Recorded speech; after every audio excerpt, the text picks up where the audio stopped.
Assalamualaikum warahmatullahi wabarakatuh. Perkenalkan, nama saya Hairul Rizal, biasa dipanggil Rizal. Saya di sini sebagai ketua kelompok Satria Tani Hanggawana, yang mana di tim kami terdiri dari beberapa pemuda yang sangat berkompeten di bidang pertanian, perikanan, dan peternakan.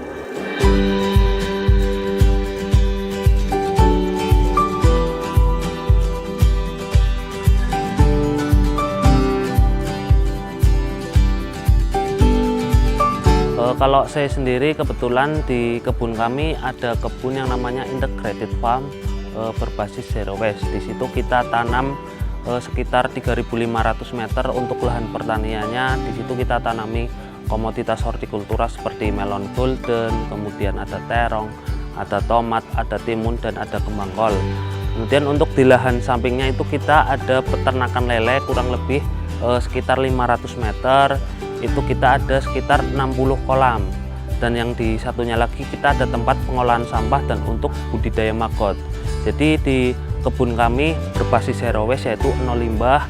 Jadi dari maggot itu untuk pakan lele, kemudian air limbah lele itu dimanfaatkan untuk di lahan pertaniannya untuk penyiraman. Kemudian limbah dari pertanian seperti daun hasil pruning, buah-buah busuk itu kita masukkan lagi ke peternakan maggot. Jadi terus bersiklus, jadi zero waste atau nol limbah. Kenapa saya memilih komoditi melon golden? Yang pertama, karena di Tegal sendiri itu belum familiar yang namanya melon golden, karena di Tegal sendiri banyak dikonsumsi melon-melon biasa ya, yang ngenet seperti itu. Nah, yang kedua karena melon golden memiliki nilai ekonomis yang tinggi. Kita biasa jual di angka 23.000 per kilo, dan sistem panennya kita selalu adakan event agrowisata petik buah. Jadi pengunjung bebas memilih, memetik sendiri, timbang, bayar, dan bawa pulang.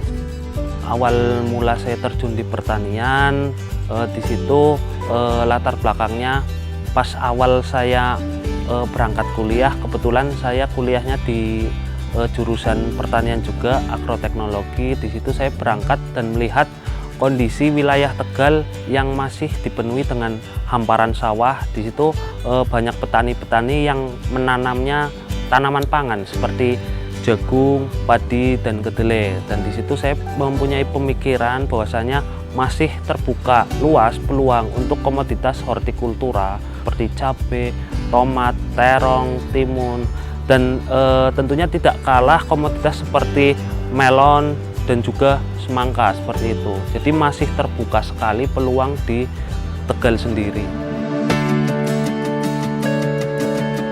Kelompok Tani Satria Tani Hanggawana itu terdiri dari 10 pemuda yang berkompeten di bidang masing-masing. Mereka awal tahun 2021 sedang mencari jati diri mereka masing-masing. Kemudian di pertengahan 2021 kita bertemu dan mengadakan diskusi. Ternyata dari diskusi itu kita saling cocok, dalam artian satu visi dan satu misi, satu tujuan untuk memakmurkan pertanian di Kota Tegal seperti itu. Dari awal itu kemudian kita berpikiran untuk membuat yang namanya kelompok Tani Satria Tani Hanggawana. Berdirinya kelompok Satria Tani Hanggawana sendiri karena kita berpikiran bahwasanya di Kota Tegal sendiri merupakan kota yang sangat luar biasa ya, khususnya di bidang agrarisnya.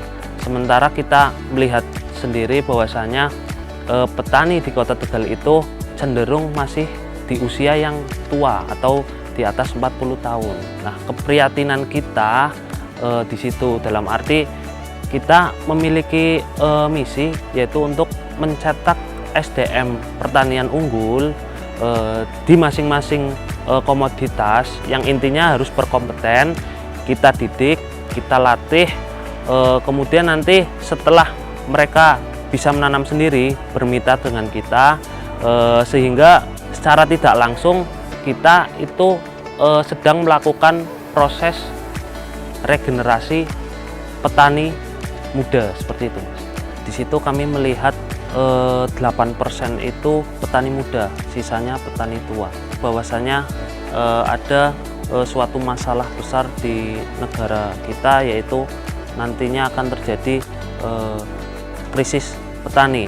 Oleh karena itu kita teman-teman di kelompok Satria Tani Henggawana bertujuan untuk melakukan regenerasi pertanian dengan cara menunjukkan sisi positif dunia pertanian agar semakin banyak petani-petani muda atau pemuda-muda yang minat di dunia pertanian.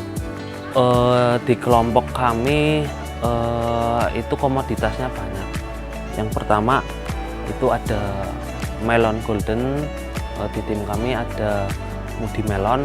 Jadi setiap musim itu tanam melon, bisa dikatakan tiada hari tanpa melon. Beliau tahu dari pengolahan lahan sampai pemasaran. Dan di kelompok kami juga beliau dianugerahi oleh Bupati Tegal karena beliau menciptakan peluang pasar, yaitu ekspor ubi madu ke Korea. Dan di kelompok kami ada juga mantan dosen, beliau kuliah S2 biologi yang sekarang berfokus di jambu kristal. Jadi beliau juga bertani dan juga melakukan beberapa riset untuk pengembangan di dunia pertanian. Di kelompok kami juga ada peternak, beliau juga ex Jepang, dalam arti beliau pernah magang di Jepang. Kemudian dari ilmu yang didapatkan di Jepang, beliau tularkan kepada masyarakat di Kota Tegal, seperti itu. Yang saat ini beliau memiliki ratusan hingga ribuan kambing. Kemudian ada juga petani bambu, beliau difabel, tapi dengan semangatnya beliau mampu menggerakkan teman-teman difabel untuk bertani bambu, dan juga tidak hanya menanam bambu, tapi beliau juga bisa membuat greenhouse, membuat gazebo, dan yang lainnya. Jadi beliau bisa dikatakan sangat merupakan individu yang inspirator untuk kaum difabel. Terus juga ada petani lebah madu, di mana beliau menanam tanaman-tanaman tahunan seperti mangga, nangka yang untuk dijadikan vegetasi lebahnya, yang beliau juga memanen madu dari lebah tersebut.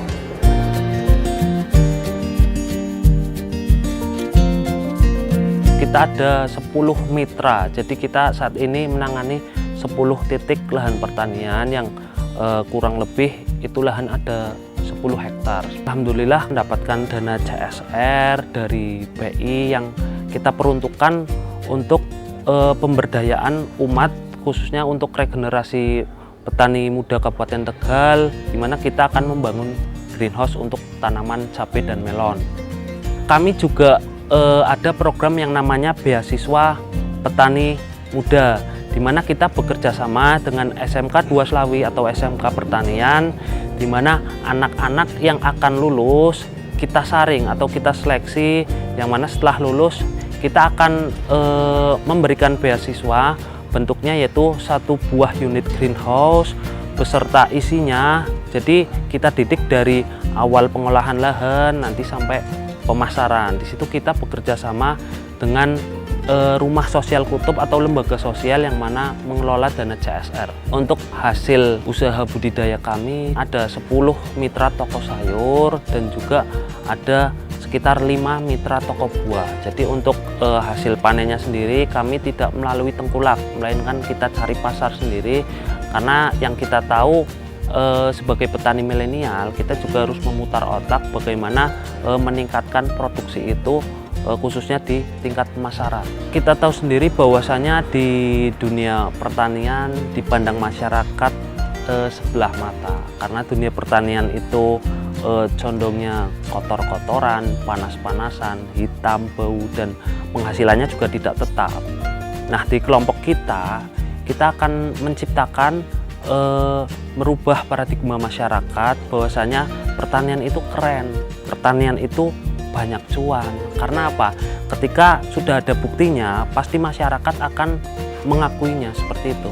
Selain kegiatan bertani, kelompok kita juga biasanya mengadakan pelatihan-pelatihan di dunia pertanian, karena kita juga tergabung dalam P4S atau Pusat Pelatihan Pertanian Swadaya Pedesaan, di mana di situ kita sebagai fasilitator di dunia pertanian.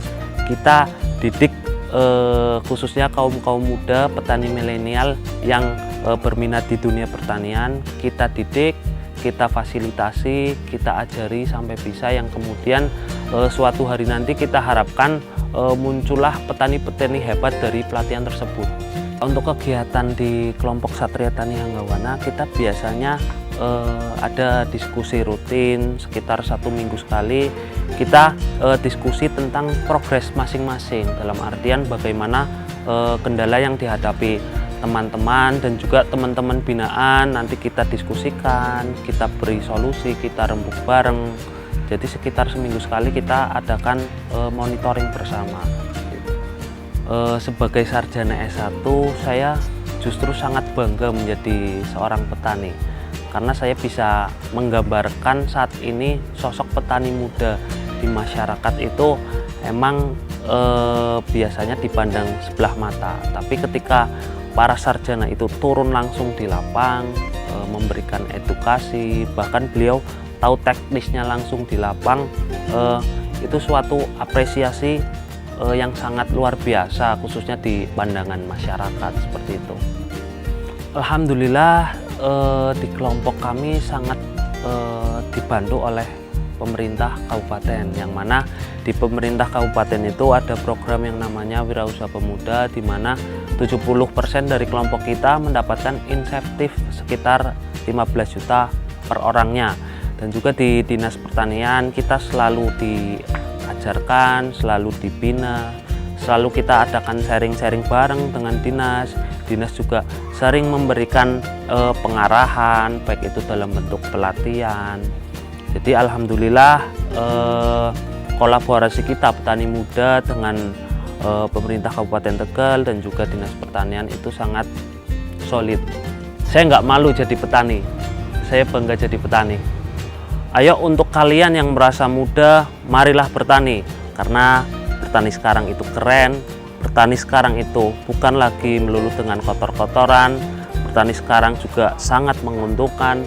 Bahkan bertani sekarang mampu menghidupi seluruh warga masyarakat Indonesia. Jadilah petani muda Indonesia, pencari solusi untuk pertanian Indonesia lebih maju.